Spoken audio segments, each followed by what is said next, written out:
And right now we will have a panelist discussion.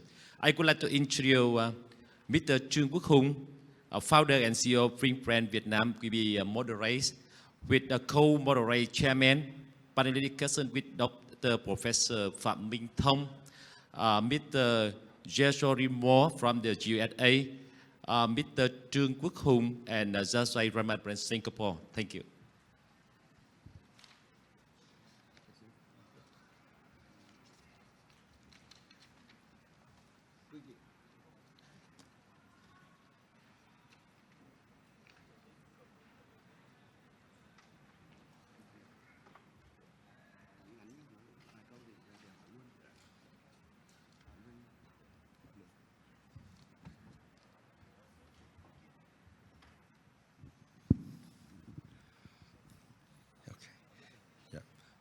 So it's a very honor for me to be the co-moderator with Professor Phạm Minh Thông. He's the president of, the Vietnamese Society of Radiology and Nuclear Medicine in Vietnam. To join us for the panelists today, we have a distinguished panelist. So first, I want to introduce Professor Curtis Lanslaw. Professor Lanslaw is the Stanford professor in, well-known in the world. And he have an intensive experience in radiology. He also the co-founder of AI for Medical Imaging Institute at the Stanford, together with Andrew Ng. It's the number 4 AI in the world. And he also the president of RSNA, the biggest, healthcare conference in the world. So welcome him to the panelists.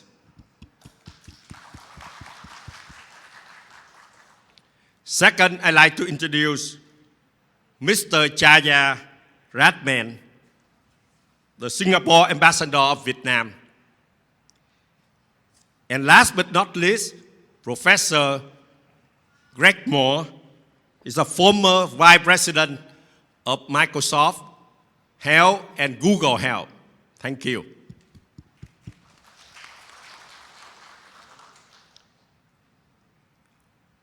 We also have a distinguished guest today, Mr. Hồ Kim Minh, the vice, the vice chairman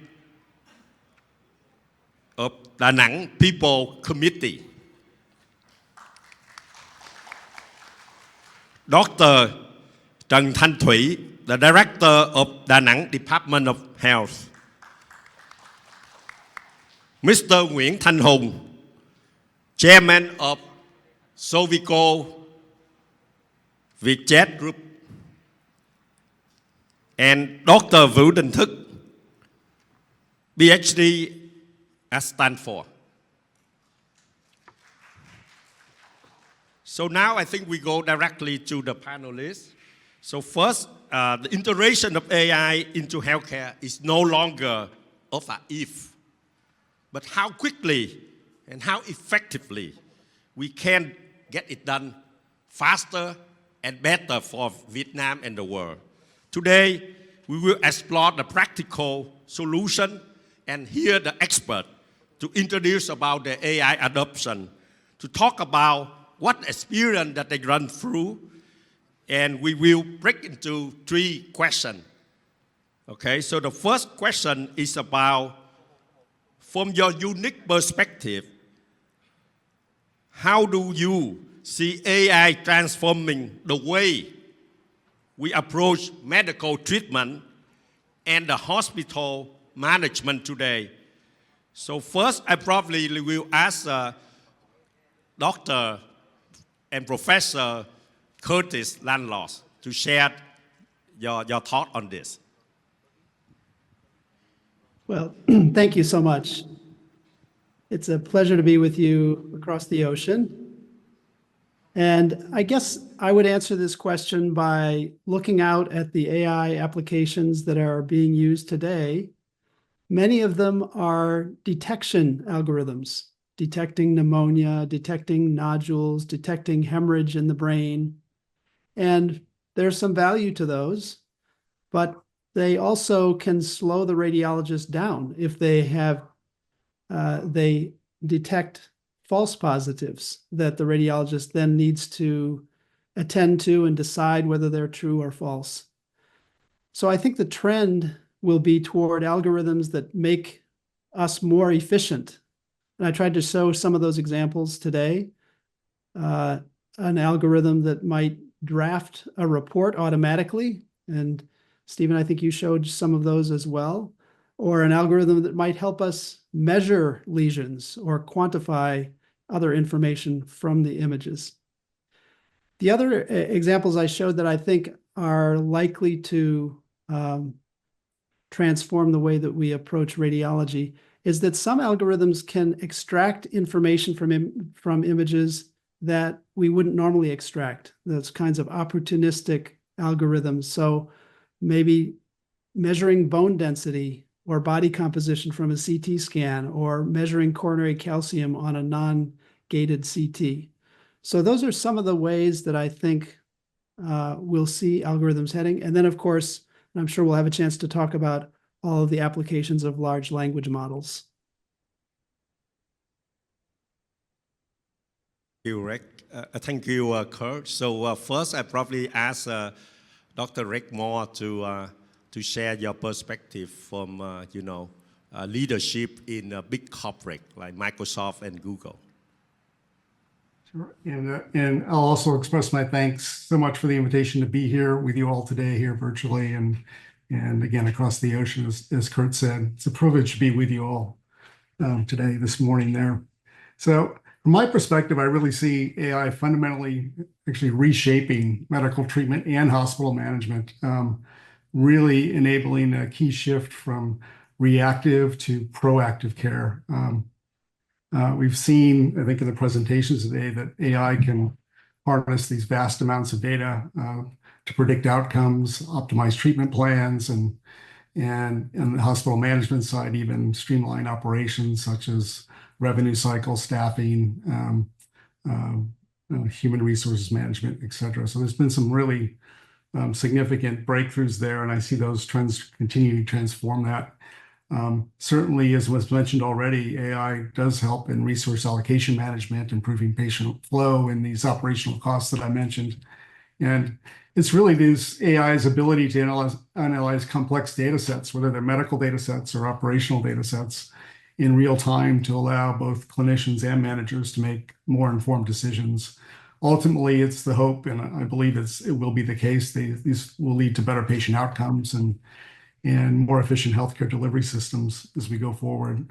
I think I'd answer it just that ultimately AI empowers healthcare systems to provide more personalized care, but to do that now at scale and to address, and in that case, address individual patient needs, while I think managing population health for not only hospital systems, but for nations more effectively.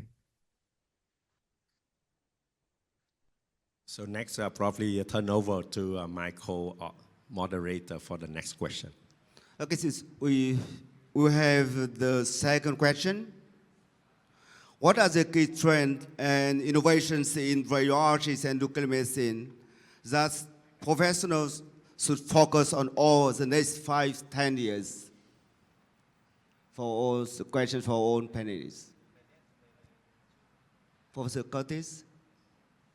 Yes, thank you. I'm happy to start. So, of course, I would want to mention AI. That's why we're here today. And that is no doubt a key trend, maybe the key trend in radiology and nuclear medicine these days.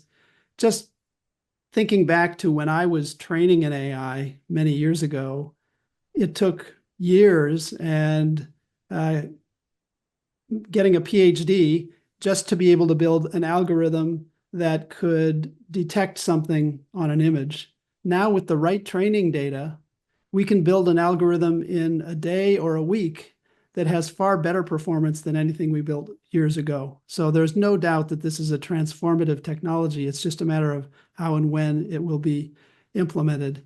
as I said in my talk, and I've written a lot about this, I don't believe it will replace us. And it's really about the human-machine partnership and thinking about what the strengths of the human visual perception system and the human cognitive system are, and what the strengths of the computer systems are, and how those will complement each other, and what kind of interfaces we want between human and machine to optimize that combination. I think there are some areas where AI will make significant changes in our practice.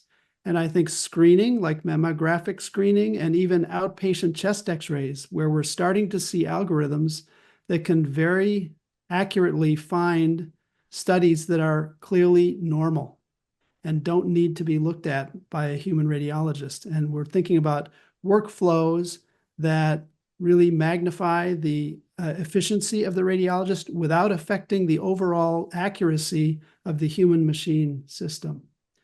And I guess the other point I would make about AI is that all of us need to educate ourselves a little bit about how it works. And I tried to give you some information about that today. I make an analogy to MRI machines. When they first came out, radiologists had to learn quite a bit about the physics of MRI so that we would understand what a phase artifact looked like. So you had to know about the phase encoding direction of MRI in order to understand that might be an artifact rather than a liver mass, for example. And the same is true for AI. We all need to understand a little more about how they work so that we can understand when the algorithm might be leading us in the wrong direction. I'm really excited about how large language models will empower patients. So things like explaining reports that I showed in my talk. I'm excited about internet-based image exchange, just making all of our images available everywhere we may get our healthcare. And then lastly, one item that's maybe not AI that I also think will be a key trend, and that has to do with theranostics and molecular imaging, where we have radio tracers that can both find tumors, but then ultimately treat them as well. I think that's an incredibly important development. And there's so many new molecular imaging agents that are looking for diseases that we weren't able to detect in the past. So those are some of the key trends and innovations that I think will affect our profession in the next few years. Professor Redmore? Yes, I'd agree with everything my good friend Kurt has just mentioned. I'll just highlight a few things and add on. I think as we look at the next 5 to 10 years, we're going to see very, very deep integration of these AI-driven diagnostic tools as well as workflow tools across radiology and I'd just say across all of imaging, diagnostic imaging, include pathology and other ologies. And in fact, I'd say across medicine. I think we're going to see the trends in precision medicine, which are really early now, continuing to play out as we go forward, and I think that'll involve the expansion of hybrid imaging modalities that started with PET CT and now PET MRI and then other hybrids as we go forward. I think that trend will continue as we go forward. I think as Kurt mentioned, AI is going to play and already is playing a critical role in image interpretation. I think we're going to see that expand. And importantly, I think that will reduce some variability in AI diagnostics, not only for patient care, but across clinical trials and ultimately, I think, accelerate workflow and really provide an important lever to increase access to care where there's shortages and in resource challenges areas. As Kurt mentioned, I see dramatic advancements in molecular imaging techniques to provide deeper insights at the cellular level, earlier disease detection. I think radiology will have a significant shift going forward as we become a confirmatory diagnostic rather than a initial diagnostic for many diseases, as blood-based diagnostics become the norm and imaging-based diagnostics become a confirmatory place in many areas. And we'll have to determine what does it mean to try to detect stage 0 disease and screen for that going forward when we have very accurate blood-based diagnostics. The adoption of cloud-based platforms, as Kurt mentioned, I think it allows us to share data, will accelerate research. But I think I'm excited about it facilitating collaboration across borders. We see it already happening between Stanford and Vietnam, as was highlighted today, but that's happening across the world. And I think that'll continue to expand and allow more representative data sets, as Kurt mentioned, was needed. I think it will also enhance access to expert opinions and diagnostics across borders, and I think enabling more comprehensive care for more under-researched areas in the world and underserved regions. And I think that's something I really look forward to, and we can look forward to over the next 5 to 10 years. Thank you, Professor Rex Moore. Mr. Raja Ratnam, as Singapore has been the forefront of technology adoption in healthcare among the Southeast Asia country, I wonder, how do you see the potential of the collaboration between Vietnam and Singapore in the development of AI technology for healthcare? The second question to you is, maybe you can share what is the opportunity you think that can make the bigger impact together between the two countries. Thank you.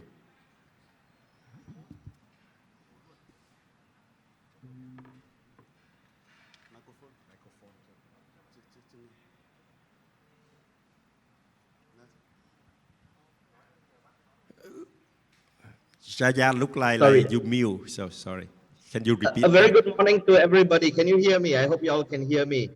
I'm very pleased and excited to join all of you here today. I am neither an AI specialist or a doctor, so I will try to make my contributions as a policymaker, and more importantly, perhaps as a citizen, somewhat bewildered, confused, and sometimes a little bit suspicious about AI, especially as in its application in medicine, something so personal and yet so important to all of us. Let me first also congratulate VinBrain for all its breakthrough in making AI of practical use in medicine. I'm very excited to see where VinBrain would go. Let me speak a little bit about Singapore. For Singapore, the usage of AI in terms of our policy making, in terms of how we reach out to our citizens, in terms of how we help them, particularly in the medical field, is critical. But then I won't talk about the medical application of AI, but let me speak from the citizen's perspective. We believe that it's crucial for every Singaporean to upgrade and understand, upgrade their skills to understand the advances in AI and what it means for them.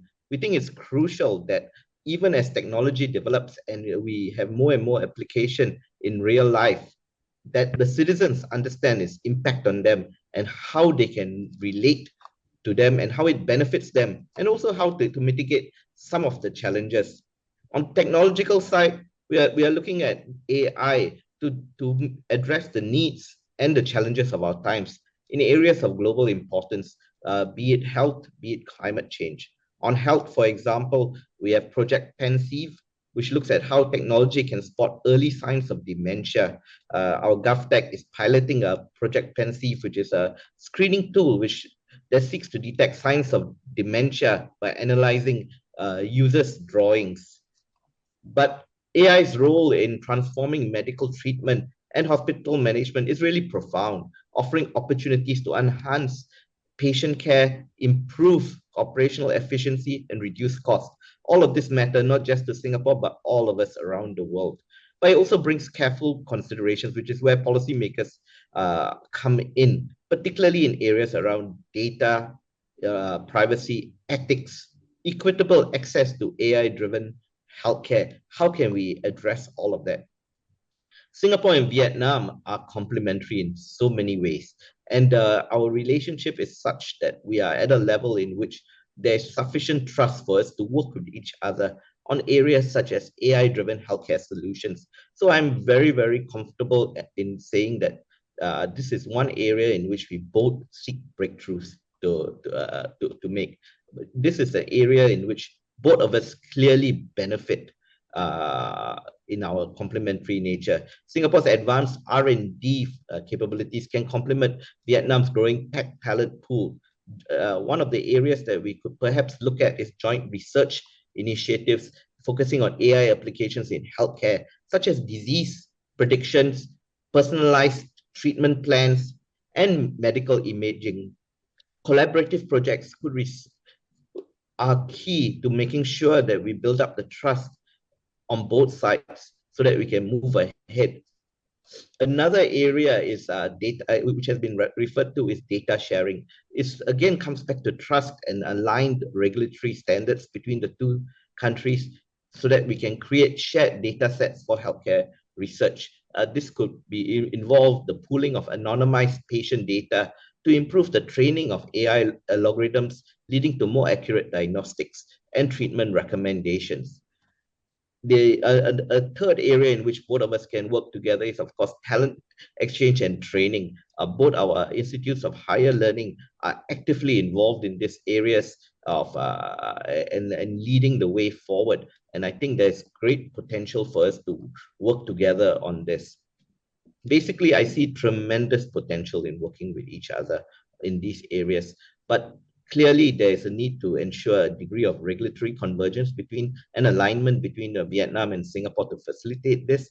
And finally, the need of trust between policymakers and citizens to allow the sharing of such data sets, but especially between our two countries.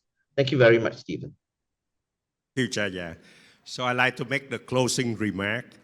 So first and foremost, thank you, our panelists, for their valuable insight.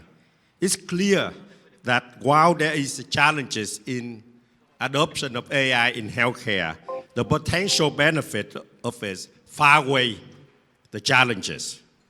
With the collaboration, trust, and strategic planning, we can accelerate AI adoption and transform healthcare for the better patient outcome.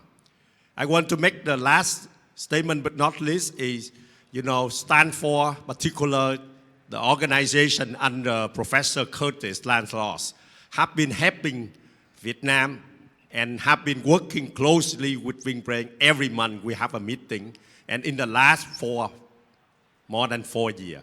So this is a very honor to have that supportive from the top-notch university and institute.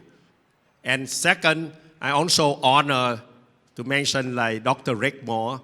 He's also the independent board director of VinBrain. He's have been, guiding and give me the mentorship and as well the guidance for the VinBrain.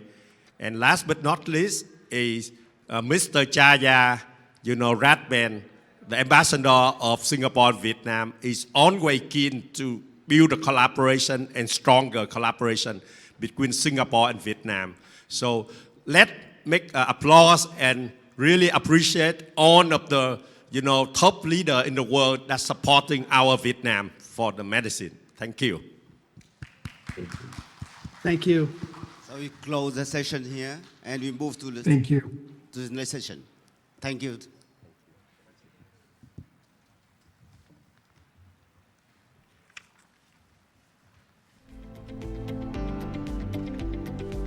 Nice to see you, Greg. Bye-bye. See you, Kurt. Good to see you. Yeah. Been too long. We should catch up soon. Catch up soon. Yeah. Take care.